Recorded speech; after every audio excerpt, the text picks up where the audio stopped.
ఎంతో సారవంతమైన భూములను రైతుల నుంచి ల్యాండ్ పూలింగ్ ద్వారా గతంలోనే 34,568 ఎకరాలను టీడీపీ సర్కారు తీసుకుంది.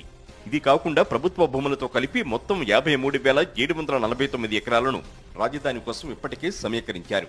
అయితే ఇది సరిపోదంటూ రాజధాని విస్తరణ పేరుతో చంద్రబాబు ప్రభుత్వం మరో 44,676 ఎకరాలను సమీకరిస్తోంది.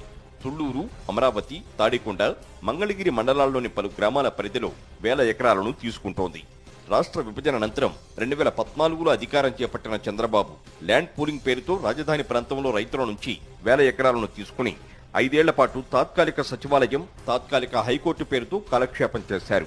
తమ నుంచి బలవంతంగా భూములు తీసుకోవద్దని పేద రైతులు వేడుకున్నా కనికరించలేదు.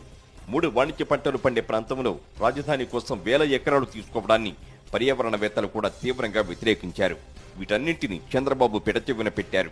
రైతులు ఇచ్చిన భూములలో రియల్ ఎస్టేట్ వ్యాపారం చేస్తూ హ్యాపీ నెస్ట్, తాత్కాలిక భవనాలంటూ కాలం గడిపారు.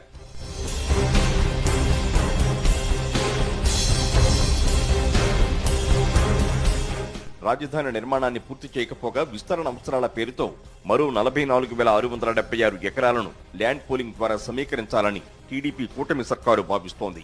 భవిష్యత్తు అవసరాల పేరుతో 3 పంటలు పండే సారవంతమైన వేలాది ఎకరాలను స్వాధీనం చేసుకునేందుకు పావులు కదుపుతోంది. అమరావతిలో అంతర్జాతీయ విమానాశ్రయం, స్టేడియాలు, inner ring road, outer ring road, railway లైన్లు పేరుతో రాజధాని విస్తరణ అంటూ వేలాది ఎకరాలపై కన్నేసింది. అసలు రాజధాని నిర్మాణమే ప్రారంభం కాకపోగా భవిష్యత్తు విస్తరణ పేరుతో మళ్లీ 1,000 ఎకరాలను రైతుల నుంచి తీసుకునే యత్నాలపై అధికార వర్గాలు విస్తుపోతున్నాయి.